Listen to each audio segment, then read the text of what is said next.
নমস্কার বন্ধুরা, আশা করি আপনারা সবাই ভালো আছেন। তো আজকের দ্বিতীয় আপডেট নিয়ে কিছু গুরুত্বপূর্ণ আপডেট আছে এই ভিডিওতে। আজ আবার হাজির হয়েছি 24 আগস্ট 2024 সাল শনিবার। তো বন্ধুরা, আজকের দ্বিতীয় আপডেটটাও আপনারা অতি অবশ্যই দেখুন। বেশ কিছু গুরুত্বপূর্ণ আপডেট থাকবে বন্ধুরা, বিশেষ করে আমাদের সীমান্ত শহর করিমগঞ্জ জেলা এবং হাইলাকান্দি জেলার সর্বশেষ বন্যা পরিস্থিতি, যেটা এবছরের তৃতীয়বারের মতো আবার বন্যার কবলে করিমগঞ্জ জেলা এবং হাইলাকান্দি জেলার বেশ কিছু অংশ, সেটা নিয়েই আজকের বিস্তারিত আপডেট। বন্ধুরা, গত 24 ঘন্টায় করিমগঞ্জ জেলার সার্বিক বন্যা পরিস্থিতির আরও অবনতি হয়েছে। বিশেষ করে পাতারকান্দি এবং দক্ষিণ করিমগঞ্জের বহু এলাকা এখনও জলের তলায়। 12 গ্রাম সহ কিছু অঞ্চলে যদিও এখন জল স্থিতাবস্থায় আছে, তবুও পাথারকান্দির পশ্চিমাঞ্চল, নীলামবাজার এবং সুপ্রাকান্দির নিচু এলাকাগুলোতে এখনও জল বাড়ছে বন্ধুরা। এবছরের তৃতীয় দফার বিধ্বংসী বন্যায় অসংখ্য বসতবাড়ি, শিক্ষা প্রতিষ্ঠান সহ পানীয় জল সরবরাহের যেগুলো প্রকল্প রয়েছে সেগুলো জলের তলায়, আর তার জন্য পানীয় জলের হাহাকার দেখা দিয়েছে এইসব বন্যাক্রান্ত এলাকাগুলোতে। এদিকে বিগত 24 ঘন্টায় লঙ্গাই নদীতে মারাত্মক জলস্তর বৃদ্ধি পাওয়ায় দক্ষিণ করিমগঞ্জের একাধিক জায়গায় যে বাঁধগুলো ভেঙে গেছিল সেগুলো দিয়ে অনবরত জল ঢুকছে। আর সেটা শুধু কালকের বা আজকের নয়, বিগত 4 দিন থেকে জল ঢুকছে বন্ধুরা। এই যে এবছরের তৃতীয়বারের মতো বন্যা পরিস্থিতির সৃষ্টি হয়েছে, তার জন্য কিন্তু অনেকাংশে আমাদের বরাক উপত্যকার যে নড়বড়ে বাঁধগুলো আছে যেগুলো ভেঙে যায়, আর এই ভাঙা বাঁধগুলোই কিন্তু সবথেকে বেশি মাথা ব্যথার কারণ হয়ে দাঁড়িয়েছে। তো আমাদের বরাক উপত্যকার যে কটা বাঁধ ভাঙা আছে সেগুলোর কিন্তু শুকনো মরশুমে কাজ হয় না, আর তার জন্যই বর্ষার মরশুমে যখন প্রাকৃতিকভাবে জলস্তর বৃদ্ধি পায়, বৃষ্টি হয়, তার জন্য যখন বাঁধগুলো ভাঙে তখন স্থানীয় জনগণ যারা ভুক্তভোগী আছেন তারা নিদারুণ কষ্টের সম্মুখীন হন, যার জন্য সম্পূর্ণভাবে বন্যা নিয়ন্ত্রণ বিভাগ দায়ী। এই বিষয় নিয়ে আমি একটা বিস্তারিত প্রতিবেদন খুব তাড়াতাড়ি আপনাদের সামনে নিয়ে আসব। আমি অতি অবশ্যই আমার ভিডিওর মাধ্যমে কি করা উচিত আর কি ধরনের প্রিকশন নেওয়া উচিত শুকনো মরশুমে সেটার উপরে আলোকপাত করার চেষ্টা করব।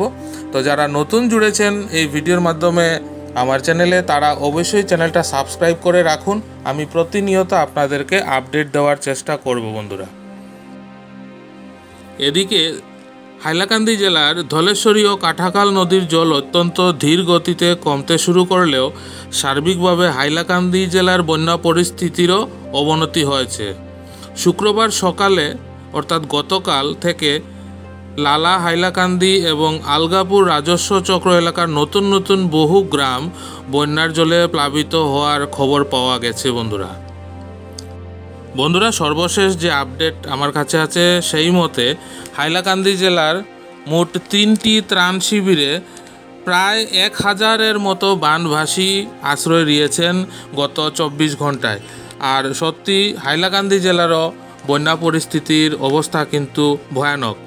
আর এই উদ্বেগটা আরও বাড়িয়ে দিয়েছে যে আবহাওয়া দপ্তর থেকে কিন্তু আরও ভারী বৃষ্টিপাতের পূর্বাভাস দেওয়া হয়েছে। তো সে সম্বন্ধে বিস্তারিত আমি খুব তাড়াতাড়ি আপনাদেরকে আপডেট দেব বন্ধুরা। আপনারা সাথে থাকুন, দেখতে থাকুন। আপনারা দেখছেন আজকের আপডেট 24 আগস্ট 2024 সাল শনিবার। বন্ধুরা, আরও খবর পাওয়া গেছে যে করিমগঞ্জ জেলা এবং হাইলাকান্দি জেলার বন্যাক্রান্ত এলাকাগুলোতে গবাদি পশুর খাদ্যের অভাব দেখা দিয়েছে, এবং যেটা সর্বশেষ পাওয়া খবরে জানা গেছে যে বেশ কিছু সংখ্যক গৃহপালিত গবাদি পশু কিন্তু খাদ্যের অভাবে মারাও গেছে। এবং উভয় জেলাতেই প্রলয়ঙ্করী বন্যার তাণ্ডবে জনজীবন রীতিমতো ছিন্নভিন্ন হয়ে পড়েছে। বিশেষ করে গ্রাম করিমগঞ্জের এবং হাইলাকান্দি জেলার গ্রামাঞ্চলের ঘর ছেড়ে অনেকেই ত্রাণ শিবিরে আশ্রয় নিয়েছেন, কিন্তু যারা যত পরিবার বানভাসী হয়েছেন সেই তুলনায় কিন্তু ত্রাণ শিবিরের সংখ্যাটা কম, তাই কেউ নিকটাত্মীয়ের বাড়িতে আশ্রয় নিয়েছেন। কিন্তু বন্ধুরা, আমার যেটা ব্যক্তিগত মতামত, আপনারা বলতে পারেন এই যে তৃতীয়বারের বন্যায় বিশেষ করে করিমগঞ্জ জেলার যে দক্ষিণ করিমগঞ্জ এলাকায় যে বন্যা পরিস্থিতির সৃষ্টি হয়েছে, সেজন্য কিন্তু ভাঙা বাঁধগুলো বহুলাংশে দায়ী। যদি সময় মতো এবং শুকনো মরশুমে এই বাঁধগুলোর যথাযথ গুণমান বজায় রেখে মেরামতের ব্যবস্থা হতো, তাহলে কিন্তু আজ এই এলাকাগুলোতে বসবাসকারী যারা আছেন এত সমস্যার সম্মুখীন হয়তো হতেন না।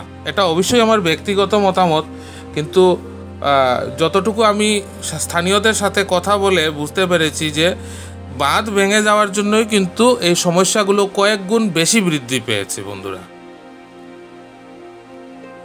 তো যাই হোক, আমি আপনাদেরকে আপডেট দিতে থাকবো বন্ধুরা। আপনারা দেখছিলেন আজকের সর্বশেষ আপডেট 24 অগাস্ট 2024 সাল শনিবার।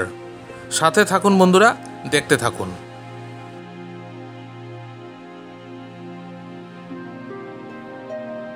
তো বন্ধুরা, আজকের ভিডিওতে আপডেট এতটুকুই থাক। আশা করি আজকের ভিডিওটা আপনাদের ভালো লাগবে। যদি ভালো লাগে তবে অবশ্যই কমেন্ট করে জানাবেন, একটা লাইক করে দেবেন, আপনার চেনাশোনা সবার সাথে ভিডিওটা শেয়ার করবেন। আর যারা নতুন দেখছেন তারা প্লিজ চ্যানেলটা সাবস্ক্রাইব না করে যাবেন না, সাবস্ক্রাইব করে পাশে থাকা বেল আইকনটা অবশ্যই প্রেস করে দেবেন। তাতে যখনই আমি আর একটা নতুন ভিডিও দেব তার নোটিফিকেশন সাথে সাথে আপনার কাছে চলে আসবে। খুব তাড়াতাড়ি আগামীকাল আরও কিছু নতুন আপডেট নিয়ে আপনাদের সামনে হাজির হব বন্ধুরা। ততক্ষণ আপনারা সবাই ভালো থাকবেন, সুস্থ থাকবেন। পাশে থাকার জন্য অনেক অনেক ধন্যবাদ।